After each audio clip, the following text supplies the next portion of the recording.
Hey, Savannah, je t'ai acheté un sandwich. Merci. Mais avant de pouvoir la voir, tu dois me dire à quel point je suis belle et parfaite. Tiffany a commencé à jouer avec ses cheveux. Nous n'étions que des enfants. Et maintenant que je regarde en arrière, je me demande comment ils ont appris à être si cruels à un si jeune âge. Mais bien sûr, Tiffany. Elle a jeté le sandwich au sol avant de le piétiner. J'ai roulé les yeux et je suis partie. Tout le monde à l'école savait à quel point j'étais pauvre et ça me rendait malade. Ils m'ont vue assise seule au déjeuner sans manger et tandis que certaines personnes se sentaient désolées pour moi. Il y avait des idiotes comme Tiffany qui se servaient de ma pauvreté pour se faire bien voir. Et donc la semaine prochaine, moi et ma famille allons faire une croisière. Waouh! C'est quelque chose que Savannah ne fera jamais, hein? Ouais, c'est sûr. Je détestais être pauvre, puis après, je suis devenue vraiment riche. Mais je détestais ça aussi. Continuez à regarder pour savoir comment c'est arrivé. Mes parents n'ont pas toujours été pauvres. En fait, mon père venait d'une famille très riche. Mais quand il avait environ 20 ans, il s'est disputé avec mon grand-père. Il est parti et a juré qu'il ne retournerait jamais chez ses parents. Je n'ai donc jamais rencontré mes grands-parents. Vous arrivez à y croire? Puis, un après-midi après l'école, je suis rentrée. Et tout le monde souriait. Qu'est-ce qui se passe? Quelqu'un a gagné au loto? Non, Savannah, mais c'est presque ça. De quoi tu parles? Ton grand-père est mort! Pourquoi est-ce que c'est une bonne chose? Il a laissé à ton père $1 million! Waouh! Ouais, mais en fait, je suis un peu en colère parce qu'il aurait pu me laisser bien plus. C'est parce que je suis le moins aimé de ses fils. Au lieu de tout dépenser en une fois, mon père a contacté un ami investisseur et après quelques années, ce million était devenu $1 milliard. Je ne comprends pas vraiment comment ils ont fait, car je ne suis pas très forte avec des chiffres et ce genre de trucs. Mais nous sommes passés de pauvres à très riches. Et ça s'est produit juste à temps, parce que j'étais au milieu de ma première année au lycée. Et je passais un sale moment. Nous allons déménager à Washington. Pourquoi? J'ai toujours voulu y vivre. Et nous sommes partis. Nous avons pris un manoir très confortable, dans un quartier super riche. Puis mes parents ont décidé que je devais aller à la meilleure école possible.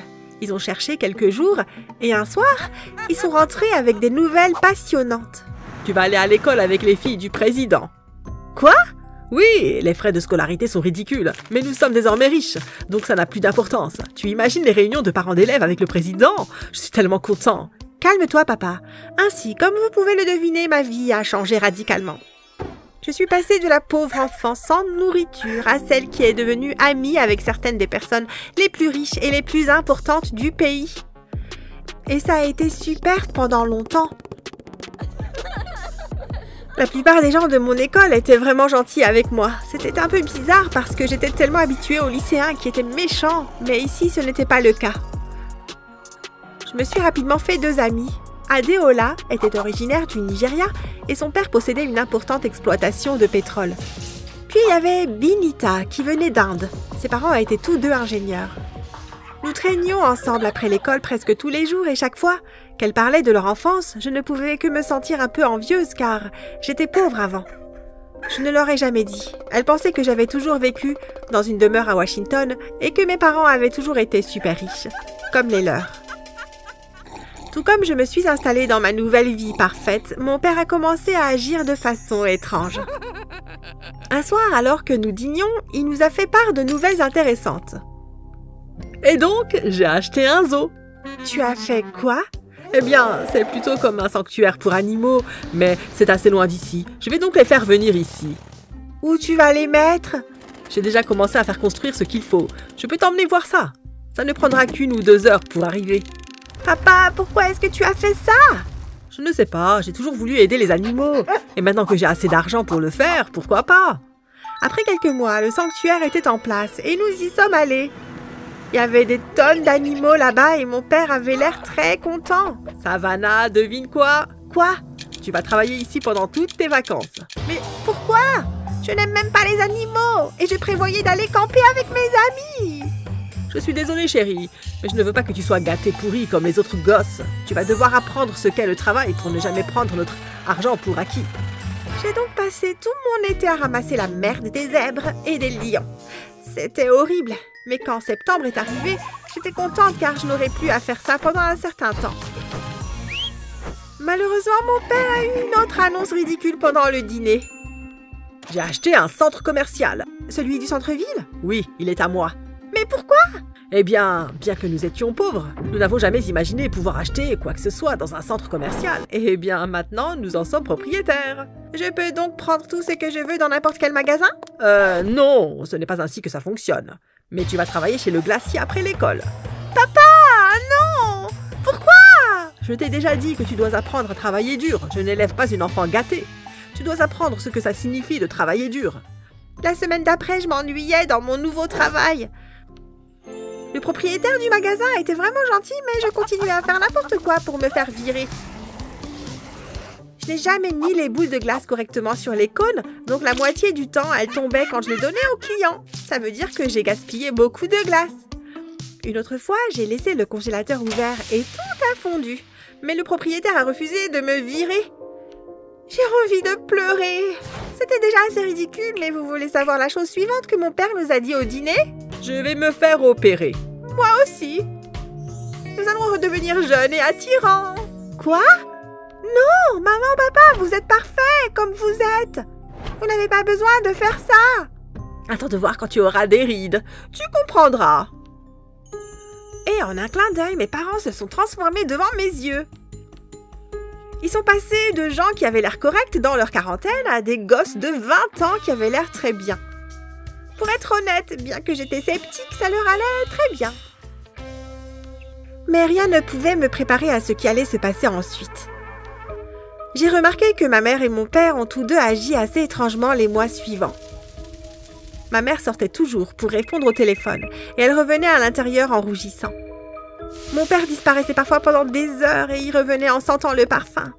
Je me suis dit qu'il était probablement à son centre commercial à essayer différents parfums.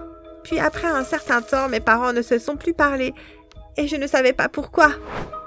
Puis un mardi à l'école, j'ai tout compris. Un garçon de 2 ans, mon cadet, est venu s'asseoir à côté de moi, Adeola et Binita à l'heure du déjeuner et m'a regardé comme s'il était contrarié. D'abord, qui es-tu? Et ensuite, qu'est-ce qu'il y a? Il a sorti son téléphone portable. Il m'a montré une photo de mon père tenant une autre femme. Et il semblait totalement hypnotisé. Est-ce que c'est ton père? Oui. Qui est cette femme sur la photo? C'est ma mère. Je voulais te demander de lui dire de la laisser tranquille. Je ne veux pas de beau-père. Ça ne fait que 3 ans que mon père est parti. Que veux-tu dire par la laisser tranquille? Qu'est-ce qu'ils ont fait? Tu ne le sais pas? Bien sûr, je ne le sais pas. Je ne sais pas ce qui se passe. Ils ont eu une aventure? Une aventure? On dirait qu'ils sortent ensemble. Ton père est toujours chez moi. J'étais furieuse. Je lui ai demandé de m'envoyer la photo et dès que je suis arrivée à la maison, je suis allée voir mon père. Qui est cette femme et qu'est-ce que vous faites ensemble? Oh, Sheila, c'est ma petite amie. Est-ce que maman le sait? Pourquoi tu fais ça? T'es dégueulasse, espèce de... Savannah, comment oses-tu parler à ton père comme ça? Maman, il te trompe! Ok, assieds-toi, chérie. Nous n'étions pas sûrs de savoir comment te le dire, mais... on est en relation libre depuis un certain temps. Pourquoi? Eh bien, après notre opération, nous nous sommes sentis jeunes à nouveau. Je voulais voir si je pouvais toujours draguer. Et puis, ton père? Eh bien, je pense que c'est la crise de la quarantaine. De toute façon, je fréquente beaucoup d'hommes et ton père sort avec Sheila. Alors, pourquoi vous vivez ensemble si vous n'êtes pas fidèles? Eh bien, on a pensé divorcer, mais on a décidé de rester ensemble pour toi. Tout en prenant des respirations profondes, pour contrôler ma colère et ma confusion. J'ai expliqué à mes parents que je n'avais pas besoin qu'ils restent ensemble pour moi. Nous avons discuté plusieurs heures et, à la fin, ils se sont mis d'accord. Ils allaient divorcer. Ma mère et moi sommes restés dans le manoir de Washington, donc je pouvais terminer l'école et mon père a acheté une villa ailleurs. Pendant un certain temps, c'était difficile à gérer et si vos parents ont divorcé, vous savez de quoi je parle. Mais quelque chose m'a un peu mise de bonne humeur et c'était une invitation des 2 filles les plus populaires de l'école, Tamara et Sheila. Elles m'ont trouvée à la bibliothèque pendant que j'étudiais pour un test et m'ont demandé de les voir le lendemain à 6 heures. Ne vous méprenez pas, j'étais bien avec mes amis ordinaires. Mais en raison de ce que j'avais vécu, Ça m'a vraiment fait sentir spécial que certaines des personnes les plus populaires me voyaient comme une personne intéressante. Le lendemain, je les ai attendues au même endroit de la bibliothèque. Salut, tu peux trouver ça un peu bizarre, mais on fait partie d'un club et on fait une réunion une fois par semaine. Nous avons une réunion ce soir et nous aimerions que tu viennes. D'accord. Où ça se passe? Chez Trent. Ses parents ne sont jamais à la maison. Trent était comme le roi de l'école. Toutes les filles le voulaient et chaque gars voulait être comme lui. Et maintenant, j'étais invitée chez lui. C'était fou! J'ai donc suivi Tamara et Sheila et lorsque nous sommes arrivés chez Trent, une dizaine de personnes étaient déjà assises dans le salon. « Assis-toi, Savannah !» a dit Trent. Je me suis assise et j'ai écouté leur réunion. C'était l'une des choses les plus étranges que j'avais vues. C'est une sorte de convention de popularité où ils ont parlé de comment rester populaire et quelles nouvelles tendances ils voulaient suivre.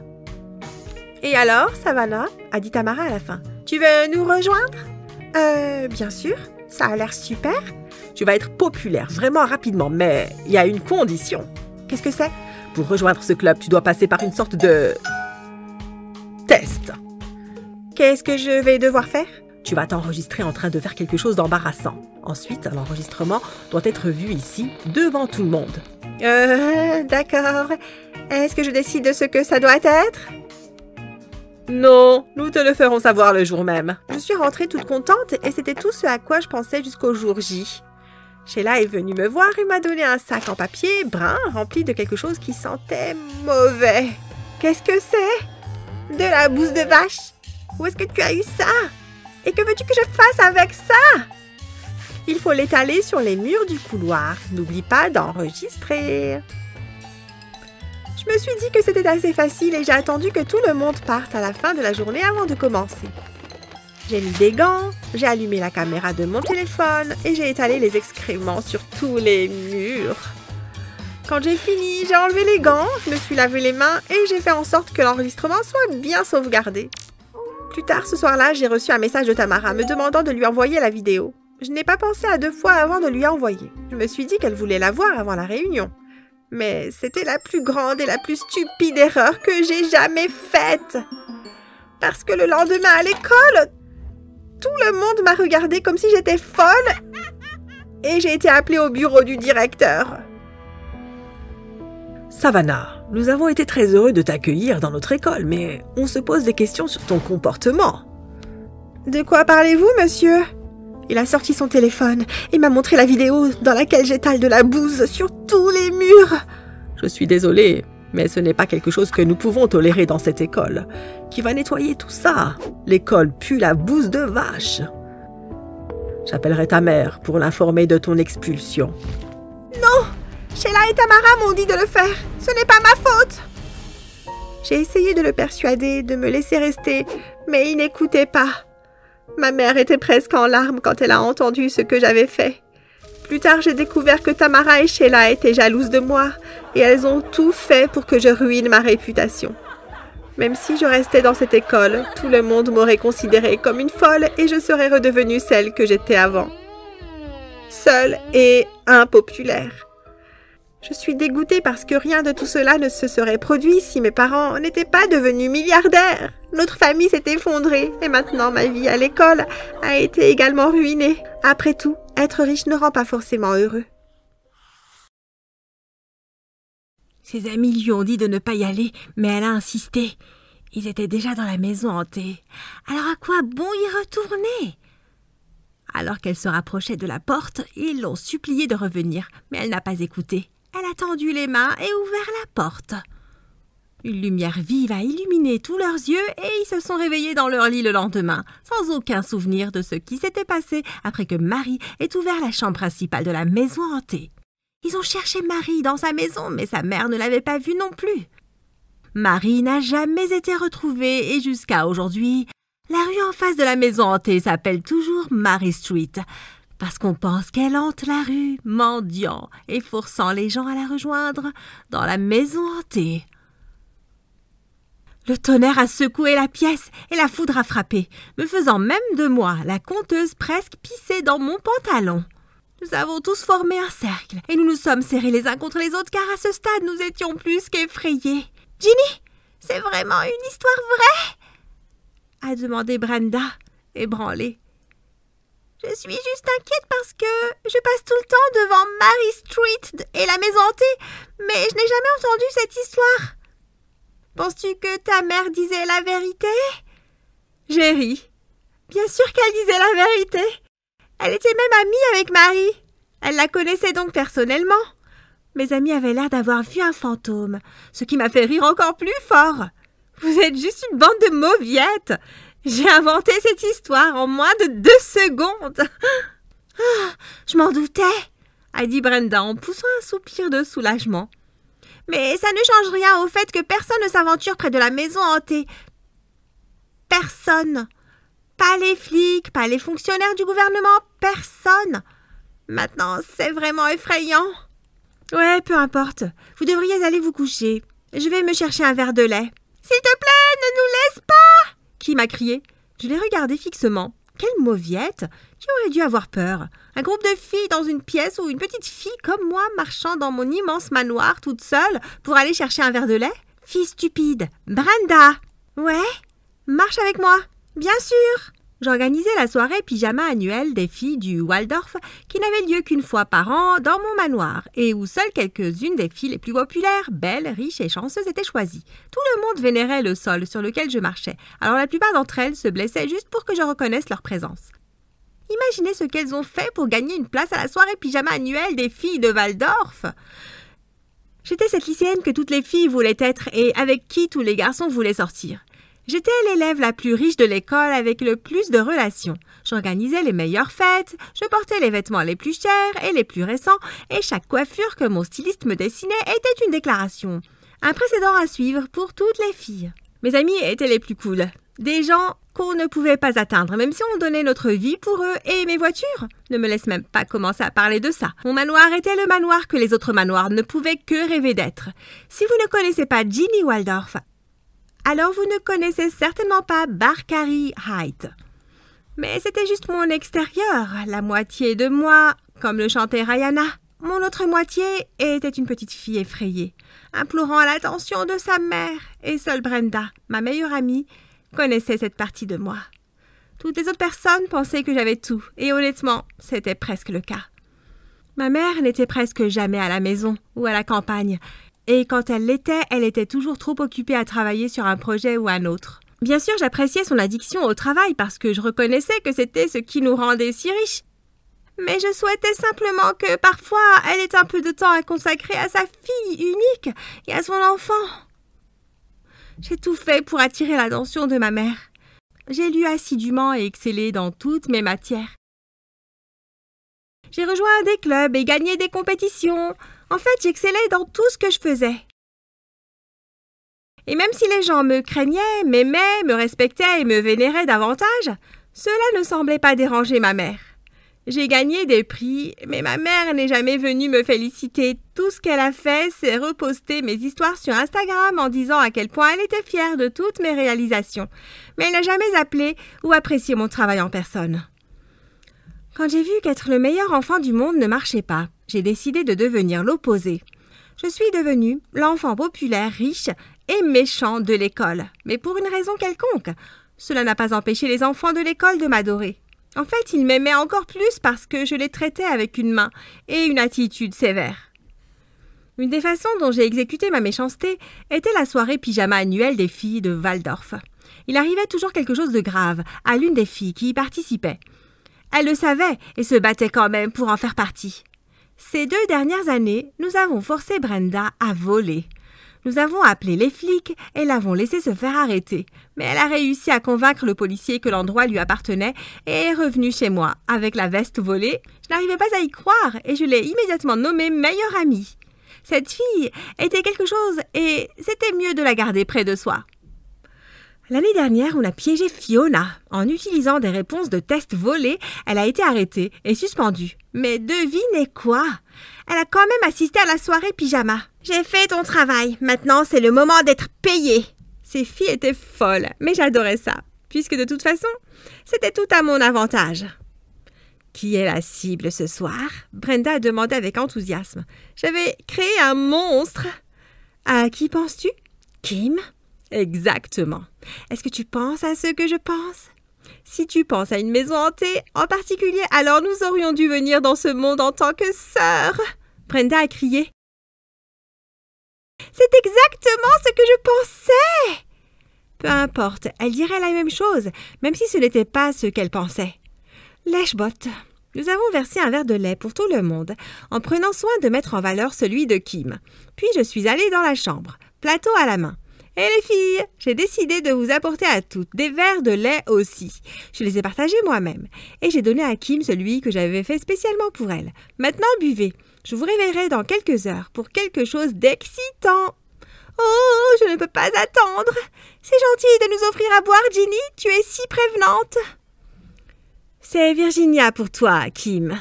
J'ai clarifié. Hein? Seuls mes amis peuvent m'appeler Ginny. Et toi, Kimberly Botts? Tu n'as pas encore gagné le droit de m'appeler Ginny, donc c'est encore Virginia. Pour toi? Son sourire s'est inversé. Ok, Virginia. Elles ont fini de boire et Brenda a envoyé les tasses en bas pour qu'elles soient lavées immédiatement. Nous nous sommes endormis et j'ai réveillé les filles exactement 2 heures plus tard. La seule personne qui ne pouvait pas se lever était Kim, parce que Brenda et moi avons mis des somnifères dans son lait. Ok les filles, donc Kim est notre victime ce soir. Vous avez toutes eu de la chance. Maintenant, mettons-nous au travail. Les filles ont poussé un soupir de soulagement, heureuses de ne pas être victimes cette année. Alors que je leur donnais les instructions pour la nuit, nous avons introduit Kim dans la chambre principale de la maison hantée de Mary Street et l'avons enfermée à l'intérieur avant de l'abandonner là et de revenir à la maison pour jouer, manger et regarder des films. Le somnifère ferait effet au bout de 30 minutes à 1 heure et Kim se réveillerait. Elle passerait la nuit la plus horrible de sa vie en rencontrant tous les trucs, pièges, mannequins et illusions que j'avais mis en place pour elle. Seules les personnes au cœur fort pouvaient me survivre. Le lendemain, la mère de Kim a appelé la police à mon sujet, mais j'ai juste ri quand ils sont arrivés. Mon assistant personnel a immédiatement contacté ma mère et après avoir reçu un appel téléphonique de leur patron, les policiers ont commencé à partir. C'était trop drôle. Même après avoir entendu la chose terrible que j'avais faite, ma mère n'a pas pris la peine de m'appeler ou de m'avertir de mon comportement. Honnêtement, je voulais vraiment que les flics m'arrêtent pour avoir un peu d'attention de ma mère, mais avec la position de ma mère, je savais que ça ne pouvait pas arriver. J'ai commencé à organiser des raves dans notre manoir. Elles étaient si fortes que la moitié de la ville pouvait les entendre. J'ai séché l'école et j'ai même essayé de me faire arrêter pour vandalisme. Mais la police m'a rapidement laissé partir quand elle a vu mon visage. Ils ont même eu peur et se sont excusés de m'avoir touchée en premier lieu. Il n'y avait aucun moyen de joindre ma mère. Mes notes ont commencé à chuter et voyant comment j'avais changé, notre directeur a suggéré que je commence à voir un thérapeute. Que pourrait me dire un thérapeute que je ne sache pas déjà? Tout découlait du refus de ma mère de reconnaître ma présence. De quoi d'autre avais-je besoin de parler? Après avoir ouvert mon cœur à ma thérapeute lors de ma première séance, elle m'a posé une question qui m'a vraiment fait réfléchir. Pourquoi l'attention de ta mère doit-elle déterminer comment ta vie doit se dérouler? Cette question n'a cessé de résonner dans mes oreilles alors que je montais dans ma limousine pour rentrer chez moi. En arrivant chez moi, j'ai remarqué quelque chose d'inhabituel. Les employés de maison couraient partout dans la maison et quelqu'un leur criait dessus. « Attends, maman pourrait être de retour ?» Je suis montée dans notre chambre et j'ai été choquée par la réalisation. « Maman? Chérie! Maman! » J'ai couru vers elle et je l'ai serrée dans mes bras. Elle est finalement venue me voir. « Qu'est-ce que tu fais à la maison, maman? Es-tu venue pour passer du temps avec moi? » Ma mère a ri. « Ne sois pas bête, chérie. Nous passons du temps ensemble tout le temps grâce aux appels vidéo. Pourquoi aurais-je besoin de faire tout le chemin jusqu'ici juste pour te voir? » J'ai senti la déception envahir mon corps. La dernière fois que tu m'as appelé par vidéo, c'était il y a 2 ans. Eh bien, pourquoi? Je l'ai fait, mais ton assistant personnel me dit toujours que tu n'es pas disponible. Oh, stupide petit monsieur Peter. Ne faites pas attention à lui. Il est toujours occupé par tant de travail que je pense que la plupart du temps, il oublie juste de me rappeler de rappeler. Désolée pour ça, chérie. Et c'est si bon de te voir après si longtemps. Elle m'a serré fort dans ses bras, mais cette fois, je ne lui ai pas rendu son étreinte. Pourquoi es-tu ici alors? Devine quoi, chérie?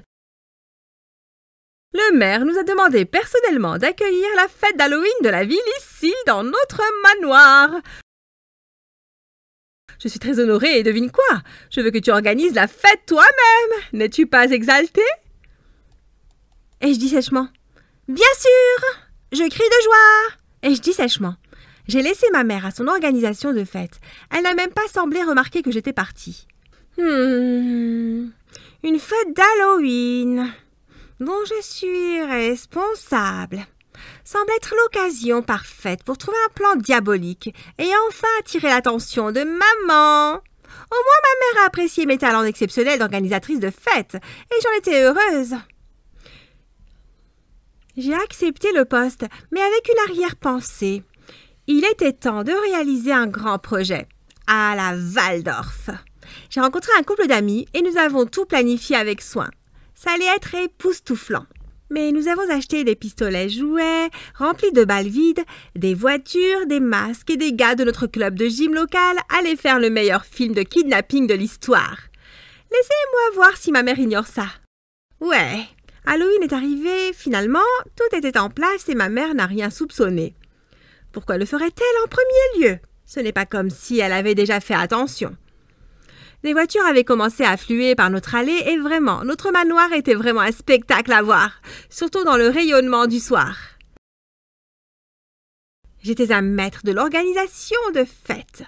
Bien que ma mère s'y soit opposée au début, j'ai réussi à la convaincre de porter le même costume que moi. Je voulais qu'elle puisse facilement identifier qui était kidnappé, puisque tout le monde avait mis des costumes différents, et qu'il serait difficile de dire qui était qui. J'ai choisi le fameux masque d'Ellie et la combinaison orange avec le slogan de l'événement « Un braquage à retenir », écrit dessus. À 5 heures, la fête a commencé et ce que l'on entendait le plus souvent de la bouche des invités, ce n'était que des acclamations et des louanges pour l'organisateur de la fête. Ma mère est montée sur scène et a prononcé un discours honorable, se terminant par des éloges pour la fille la meilleure et la plus compréhensive du monde. À ce moment, j'ai commencé à regretter mes actions. Ce plan était-il bon? Je devrais peut-être l'annuler. J'ai couru vers mes amis en leur signalant d'y mettre fin, mais à ce moment précis, ma mère m'a appelée sur la scène pour que la foule puisse voir sa belle-fille. Pris par toute cette attention, j'ai oublié de m'assurer que mes amis comprenaient mon signal. J'ai regardé ma montre et il était 21h quand j'ai été soudainement assommée et me suis réveillée dans un van. « Les gars! J'ai annulé ce hold-up! Et vous ne pensez pas que m'assommer était un peu trop? » J'ai enlevé mon masque et regardé les gars. J'ai paniqué quand j'ai réalisé qu'ils n'étaient pas mes amis. « Et toi, qui es-tu? Tu n'es pas Kim. Pourquoi portes-tu le costume de Kim? »« Tu voulais kidnapper Kim? Pourquoi? »« Ce n'est pas tes affaires, étranger. » Ils m'ont encore assommée et je me suis réveillée devant mon manoir pour voir des gens courir et me rassembler. OMG! Elle est là! J'avais du mal à croire ce qui se passait. J'ai vraiment été kidnappée? Mes amis m'ont rassemblée, confus. Ils ont reçu mon signal et ne sont pas allés au bout du plan, donc ils n'ont pas compris ce qui s'est passé non plus. Ma mère s'est précipitée vers moi, les larmes aux yeux, pleurant à chaudes larmes et tremblant visiblement. « Oh, mon bébé!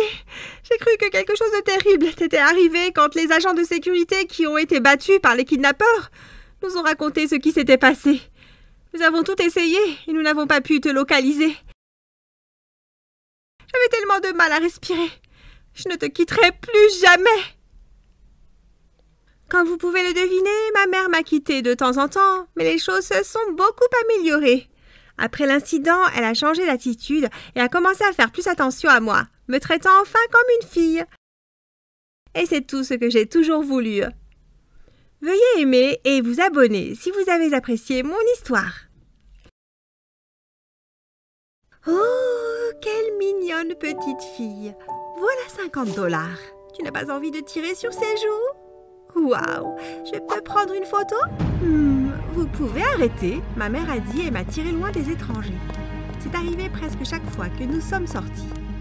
Apparemment, j'étais très mignonne et chaque fois que les gens me voyaient, ils s'arrêtaient et me fixaient en s'approchant pour essayer de me parler. Ça ne me dérangeait pas, mais ça semblait agacer ma mère à chaque fois.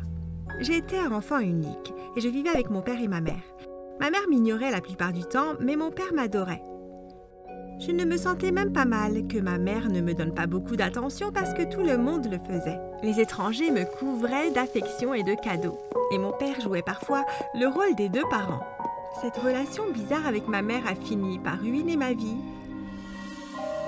Mais vous devez continuer à regarder pour savoir comment. En grandissant, ma mère a commencé à faire plus que m'ignorer. Elle a fait un effort pour être méchante. Je crois que j'étais en CM1 et que la fête des mères allait bientôt arriver. Je lui ai fait quelque chose de vraiment beau dans mon cours de sculpture. C'était la réplique d'une mère tenant la main d'un enfant. Je me souviens d'avoir passé toute la nuit à essayer de l'emballer soigneusement pour pouvoir le lui donner le lendemain. J'ai décidé de lui donner avant le petit déjeuner. Elle était assise dans le salon à regarder son téléphone et je me suis approchée d'elle. « Bonne fête des mères, maman !»« merci. » « Voici le cadeau que j'ai fait pour toi. » Elle l'a attrapé, l'a ouvert et l'a fixé comme si c'était la chose la plus moche qu'elle ait jamais vue. Qu'est-ce que c'est? C'est hideux! Elle l'a jeté par terre et il s'est cassé. Oups, c'était un accident. Elle a souri. J'ai couru dans ma chambre en pleurant. Elle a convaincu mon père que c'était vraiment un accident, mais je l'avais vu le faire exprès. Ce n'est que lorsque je suis devenue adolescente que j'ai réalisé que ma mère était jalouse de moi. Un soir, je passais devant la chambre des parents et je les ai entendus se disputer. C'était quelque chose qu'ils avaient commencé à faire souvent. J'ai écouté à travers la porte. « Tu es une femme folle et je suis triste que ça m'ait pris autant de temps pour le réaliser. Tu es le pire mari de la planète. Au moins, je ne suis pas jaloux de mon propre enfant. » Jaloux? De quoi parles-tu? Tu ne supportes pas l'idée que quelqu'un ait plus d'attention que toi. Tu as changé depuis le jour où Sarah Lee est née et tu es devenue de plus en plus mauvaise. Mais tu la traites toujours mieux que moi. Tout le monde le fait. Même les inconnus dans la rue l'aiment. Personne ne m'aime. J'aurais aimé ne jamais avoir eu ce stupide bébé. Monica, je veux divorcer. C'était trop pour moi. J'ai couru dans ma chambre et j'ai pleuré pendant un moment. Ma mère aurait souhaité ne jamais m'avoir. Mes parents allaient divorcer. Pourquoi moi? Pourquoi maintenant? Après avoir surmonté le choc, j'ai réalisé que c'était probablement la meilleure décision. Mes parents se sont séparés et j'ai déménagé dans un autre état avec mon père qui s'était marié quelques années plus tard. À ce moment-là, j'étais déjà prête pour l'université, j'étais super excitée. J'ai été acceptée dans l'université de mes rêves pour étudier les sciences médicales légales et je n'ai jamais été aussi heureuse. Mon père, sa nouvelle femme et leur bébé m'ont accompagnée à l'aéroport et je leur ai dit au revoir pour quelques années. L'université a été une explosion comme je m'y attendais. J'ai rencontré l'homme de mes rêves, Damien. Nous étions dans la même classe et je pense que c'était le coup de foudre car la première fois que nous nous sommes vus, nous n'avons pas pu nous empêcher de nous regarder. Après quelques mois de fréquentation, nous avons décidé d'emménager ensemble. Il avait son propre appartement parce que, apparemment sa famille était riche. Mais je ne me suis pas trop souciée de ça. C'est sa personnalité qui m'attirait. Et aussi, il était sexy. Nous étions en dernière année d'université et je suis rentrée à l'appartement en me sentant très fatiguée parce que je venais de passer un examen horrible. Damien m'a accueillie à la porte avec un grand sourire. « Hé chérie, quelqu'un de spécial se joint à nous pour dîner ce soir !» J'ai commencé à rougir en me demandant s'il était enfin prêt à me présenter à ses parents. Est-ce qu'on passait vraiment au niveau supérieur? Qui est-ce? Entre et tu verras. Mais avant que je puisse le faire, une femme est apparue derrière lui et a jeté ses bras autour de moi. « Ma petite fille! Ma fille, tu m'as tellement manqué! Maman, qu'est-ce que tu fais ici? Comment as-tu su où me trouver? J'ai demandé à ton père ton adresse. Viens, on va s'asseoir. Il y a tellement de choses dont je veux te parler. Au fait, ton petit ami est magnifique. Bon travail. Elle a dit en le regardant de haut en bas. Ça me mettait un peu mal à l'aise. Damien est allé à la cuisine et elle s'est assise à côté de moi sur le canapé. Écoute-moi, Sarah Lee. Je sais que je t'ai maltraitée toute ta vie et je suis venue ici pour te dire que je suis désolée pour tout ça. La vérité est que j'étais un peu jalouse de toi, mais je suis une thérapie maintenant et j'ai réalisé que rien de tout ça n'était de ta faute. Tu n'as pas demandé à naître belle et parfaite. Tu n'as pas demandé à naître du tout. Je suis vraiment désolée de la façon dont je t'ai traitée et j'espère que tu trouveras dans ton cœur la force de me pardonner. Elle a alors sorti quelque chose de son sac et me l'a montré. C'était le cadeau que je lui avais offert pour la fête des mères, sauf qu'elle l'avait fait réparer. Je ne l'ai jamais jeté. Je suis vraiment désolée pour ce que j'ai fait. S'il te plaît, accepte-moi à nouveau dans ta vie. Je ne pouvais pas croire tout ça, mais j'étais une adulte mature maintenant. Et je pensais que ce serait la meilleure décision de lui pardonner.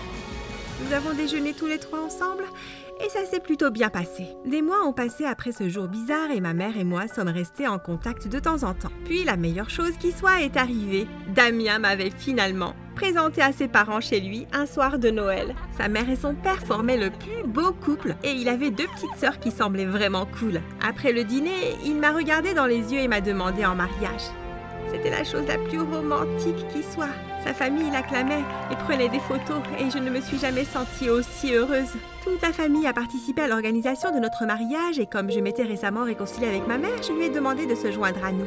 Elle est venue plusieurs fois chez la famille de Damien et nous avons discuté du lieu, de la fête, de la mariée et de toutes ces choses ennuyeuses du mariage.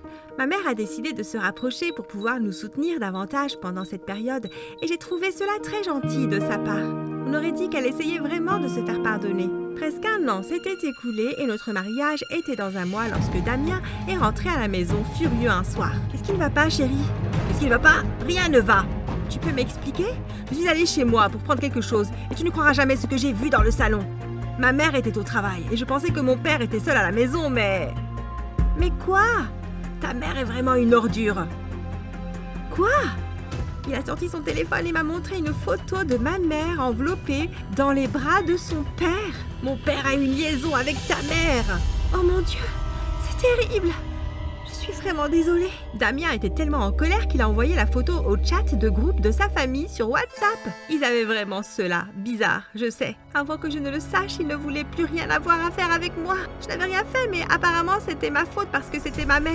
Alors qu'est-ce qu'on fait maintenant que toute la famille me déteste? Est-ce qu'on annule le mariage? Je ne sais pas comment te dire ça, Sarali, mais je pense que oui. Ma mère ne veut pas me parler et elle m'a demandé de choisir entre elle et toi. Je ne peux que choisir ma mère plutôt que toi. Je suis désolée. J'avais le cœur brisé, écrasé, dévastée. Et pendant environ 3 semaines, je me suis enfermée dans ma chambre en pleurant et j'ai refusé d'en sortir. Quand j'ai pu réfléchir à nouveau, j'ai décidé de me battre pour Damien parce que je l'aimais vraiment et je n'allais pas laisser ma mère ruiner cela pour moi. Je suis allée chez lui et j'ai apporté à sa mère des fleurs, des chocolats, des bijoux et tous les autres beaux cadeaux auxquels je pouvais penser. Je l'ai supplié de me pardonner et lui expliquer que je n'avais vraiment aucune relation avec ma mère quand j'étais enfant et qu'elle avait toujours essayé de tout gâcher pour moi. Nous avons parlé pendant environ 5 heures et elle a fini par avoir pitié de moi. Alors, on est dans le même bateau, hein? Elle a ruiné ma relation et je ne peux pas la laisser ruiner la tienne aussi. Je vais chercher Damien. Je pense qu'il est en haut. Damien! Oui, maman, ta fiancée est ici. Je l'aime à nouveau, s'il te plaît. Marie-là! Oh, salut Sarali, c'est un plaisir de te revoir. Maman, tu es sérieuse? Ça ne te pose pas de problème qu'on soit ensemble? Plus maintenant. Sarali, je suis vraiment désolée de ce qui s'est passé. Est-ce que tu envisages toujours de m'épouser? Bien sûr, Damien, je t'aime. Donc mon mariage était de retour et j'étais la femme la plus heureuse du monde. Le jour est arrivé et je n'ai pu contenir mon excitation en me préparant. J'ai mis ma belle robe et ma maquilleuse était en train de faire un excellent travail quand... Salut chérie, on dirait que je suis arrivée juste à temps. Que fais-tu ici, maman? Tu n'es pas invitée. Tu ne fais que tout gâcher. S'il te plaît, pars. Juste à ce moment-là, la mère de Damien est entrée et a souri. Elle peut rester. Laisse-la rester. Calme-toi. J'ai essayé de me calmer pendant qu'elle l'escortait hors de la pièce. Tout cela a été trop bizarre, mais j'ai essayé de ne pas trop y penser parce que c'était censé être mon grand jour. Bref, le mariage était génial. J'ai descendu l'allée, j'ai dit oui, j'ai eu un baiser de rêve et c'était parti pour la réception. Après avoir coupé le gâteau et fait notre danse, je suis allée parler à certains de mes amis de l'université. Nous avons pris quelques photos ensemble, puis je suis retournée à la table principale pour chercher mon mari. Mais il n'était pas là. J'ai pensé qu'il était probablement allé aux toilettes, alors j'ai décidé de sortir pour prendre l'air. Je suis sortie dans le jardin et j'ai entendu un bruit étrange à proximité. Je suis une personne curieuse, alors je me suis dirigée vers le bruit pour voir ce que c'était. Vous ne devinerez jamais ce que j'ai vu ensuite. Ma mère avait ses bras autour du cou de Damien. Il la tenait par la taille et ils s'embrassaient. Maman? Damien? Ils se sont arrêtés et m'ont regardé fixement. Je suis retournée à l'intérieur et j'ai dit à tout le monde ce que je venais de voir. Mon père est venu me serrer dans ses bras et m'a dit que je pouvais rentrer à la maison avec eux ce soir-là. Le meilleur jour de ma vie a tourné au cauchemar à cause de ma mère jalouse, horrible et dégoûtante. Je ne lui pardonnerai jamais, ni à Damien. Je les déteste tous les deux.